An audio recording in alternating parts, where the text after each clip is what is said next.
नबी करीम सल्लल्लाहु अलैहि वआलैहि वसल्लम ने फरमाया, क़यामत के दिन हर इंसान की आंख बहुत अश्क बहा रही होगी सिवाय इन 3 इंसानों की आंखों के।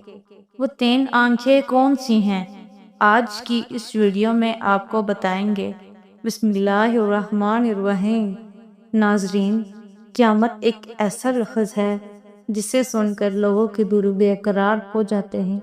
अगर एक मुसलमान के सामने क़यामत का जिक्र किया जाए, इसे एक ही बात याद आती है कि अल्लाह ताला ने क़यामत का वादा कर रखा है और क़यामत एक न एक दिन ज़रूर आकर रहेगी। चाहे दुनिया वाले कितने मर्जी हिफाज़ती इक़दामात कर ले, क़यामत ज़रूर आएगी। जबकि मगरिब और साइंस भी यही कहती है कि क़यामत आएगी। साइंसदानों का कहना है कि कायनात में जितनी मर्जी तब्दीलियां आ जाए, इनसे क़यामत नहीं आने वाली। लेकिन मुसलमानों से जब पूछा जाता है कि क़यामत कब आएगी, तो हर मुसलमान यही कहता है कि अल्लाह ताला बेहतर जानते हैं। कि जब रसूल पाक सल्लल्लाहु अलैहि वसल्लम से पूछा जाता है तो आप क्या फरमाते हैं?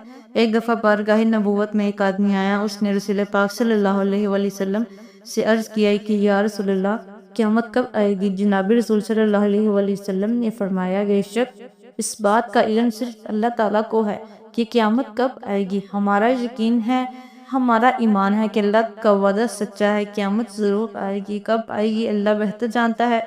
अल्लाह ताला ने जिन्नो इंस को सिर्फ अपनी वर्क के लिए पैदा किया है।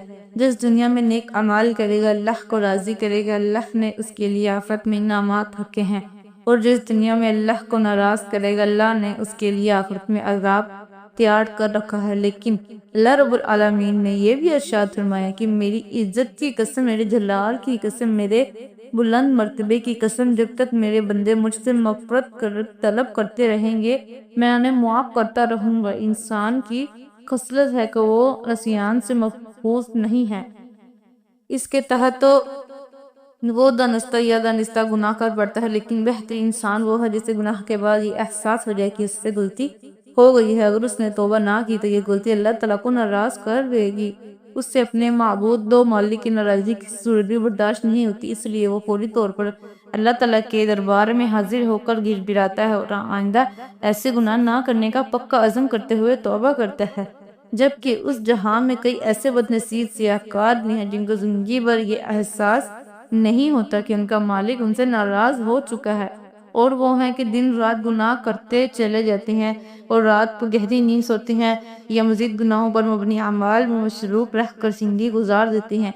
जबकि अल्लाह करीम पहले आसमान पर आकर दुनिया वालों को आवाज देता है कि ए दुनिया वालों, कोई मुझसे अपने गुनाहों की मग़फ़िरत तलब करते हैं, कोई तौबा करने वाला मैं उसे अपनी रहमत से बख्श दूं। गुनाह के बोझ से अगर दिल भारी और जहन में परेशानियों का शिकार हो जाए तो इस्तिग़फ़ार करना आपके दिल को पुरसुकून कर देता है, तो किसी भी वक्त जब चाहे कर सके हैं। बिलाशुबह तौबा इस्तिग़फ़ार करने से अल्लाह अपने बंदे पर रहमत के दरवाजे खोल देता है। हमारा दिन हमें गुनाहों से बचने का दर्स देता है। लिहाजा अगर खुलूस नियत के साथ तौबा की जाए तो बारगाह इलाही में कबूलियत का दर्जा पाती है और गुनाहों का खात्मा होता है। अल्लाह ताला ने कुरान मजीद में मुसलमानों की फलाह के लिए इस्तिग़फ़ार के बड़े फ़वाइद बताए हैं। कुरान पाक में एक जगह इस्तिग़फ़ार की अहमियत इस तरह बयान की है कि अपने रब से माफ़ी मांगते हो, बेशक वो हमें माफ़ी देने वाला है। यानी सिर्फ अल्लाह ही से रहमत के तलबगार रहें, क्योंकि वो मुआफ़ करने वाला है। एक हदीस के मुताबिक नबी करीम सल्लल्लाहु अलैहि वसल्लम ने फरमाया कि अल्लाह ताला इसे अपने अर्श के साए में जगह देगा जिसने तन्हाई में अल्लाह ताला का ऐसे जिक्र किया कि इसके आंसू जारी हो गए। खलूसे दिल से अल्लाह की बारगाह में मुआफ़ी तलब करने से दुआ को कबूलियत का शरफ हासिल होता है। किसी मोमिन के लिए दुआ से बेहतर और कोई चीज़ नहीं है। वो जो कुछ अपने रब से मांगता है, जिस भी चीज की उम्मीद रखता है, एक दिन जिसका रब उसे नवाज देगा। क्योंकि बहैसियत मुसलमान हमारा ये यकीन है कि सिर्फ अल्लाह ताला के पास ये इख्तियार है कि वो हमारी दुआएं कबूल करने पर कादिर है।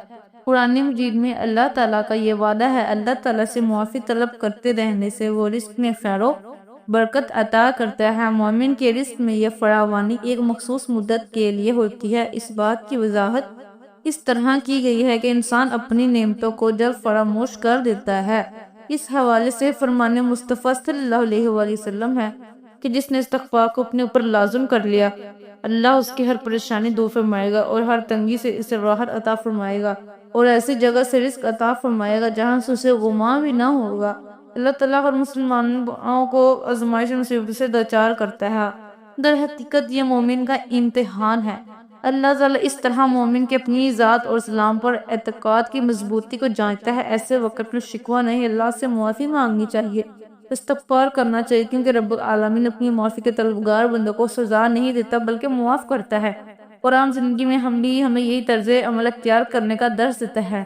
تو وہ استغفار کی فضیلت بندے کے لیے اللہ کی رحمت اور فضل کے دروازے کھول دیتا ہے۔ بے شک اللہ تعالیٰ بہت رحیم و کریم ہے، اور جب ہم اس سے گر گرا کر معافی طلب کرتے ہیں تو ہمیں ہدایت کرتا ہے، اپنی رحمتوں سے نوازتا ہے اور ہمارا دل اپنی جانب راغب کر لیتا ہے۔ قرآن مجید میں استغفار کرنے والوں سے اللہ تعالیٰ نے وعدہ کیا ہے کہ اس کو اپنے بے پناہ فضل سے نواز دے گا، اس دنیا میں بھی اور آخرت میں بھی۔ ناظرین، اب آپ کو بتاتے ہیں کہ وہ 3 آنکھیں کون سی ہیں جو قیامت کے دن اشک بہار نہیں ہوں گی۔ نمبر 1، وہ آنکھ جو اللہ تعالیٰ کی حرام کردہ چیزوں کو دیکھنے سے باز رہی ہو، یعنی اس آنکھ نے اللہ تعالیٰ کی کسی حرام چیز کو نہ دیکھا ہو، نہ استعمال کیا ہو۔ بصرہ میں ایک بڑے بزرگ گزرے، ان کے بارے میں کتابوں میں لکھا ہے کہ ایک معمولی غلطی پر 40 سال آنسو بہاتے رہے۔ ایک دن وہ بزرگ بیٹھے ہوئے ایک دوسرے بزرگ ابو سلمہ رحمۃ اللہ علیہ کے سامنے اپنے گناہوں کا شکوہ کرنے لگے اور کہنے لگے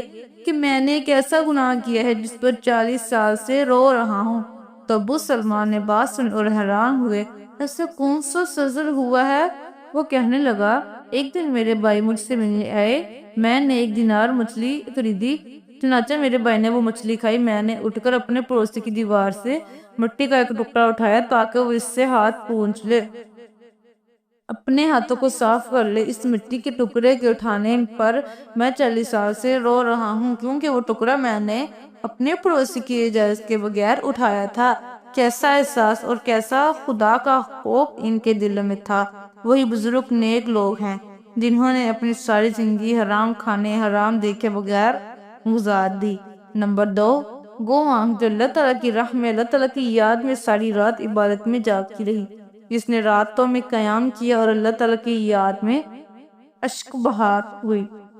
نمبر 3، وہ آنکھ جس آنکھ سے خوف خدا کی وجہ سے ایک مکھی کے برابر بھی آنسو نکلا۔ رسول پاک صلی اللہ علیہ وسلم نے فرمایا، اپنی خطاؤں، اپنے گناہوں اور اپنی نافرمانی پر اللہ تعالیٰ کے حضور اشک بہایا کرو۔ احساس ندامت اور خوف خدا میں بہنے والے آنسو اللہ تعالیٰ کو بڑے محبوب ہیں۔ اللہ تبارک و تعالیٰ کو اللہ کی شان کریمی کا واسطہ دیں کہ اے اللہ، ہم گناہ گاروں پر، سیاہ کاروں پر اپنے گھر کے کرم کے فضل و شرف کے دروازے کبھی بند نہ کرنا۔ ہم بے شک جتنے بھی سیاہ کار ہیں لیکن پھر بھی تیرے ہی ہیں، تو تیرے ہی بندے ہیں اور تیرے سوا ہمارا کوئی سہارا نہیں ہے۔ یا اللہ، ہم تجھ سے بغیر کسی عذر کے اپنے گناہوں کی معافی مانگتے ہیں، وہ گناہ جو تنہائی میں کیے گئے اور وہ جو محفل میں کیے گئے اور جو نادانی میں کیے گئے یا انجانے میں کیے گئے، یہ سوچا تھا لیکن کر نہ سکے، اس کی بڑی بری نیت کا جو بھی گناہ ہے، اے اللہ اپنی شان کریمی کے صدقے، اپنے کعبہ کی عظمت کے صدقے ہمیں معاف کر دے۔ اے میرے اللہ پاک، اے میرے غفور الرحیم، اللہ ہم سب کے دکھ درد اور مشکلات کو ختم فرما دے، ہمارے رزق میں، روزگار میں، ہماری روزی میں اضافہ فرما دے۔ میرے اللہ، ہمیں بے شک مانگنا نہیں آتا لیکن تجھے دینا تو خوب آتا ہے۔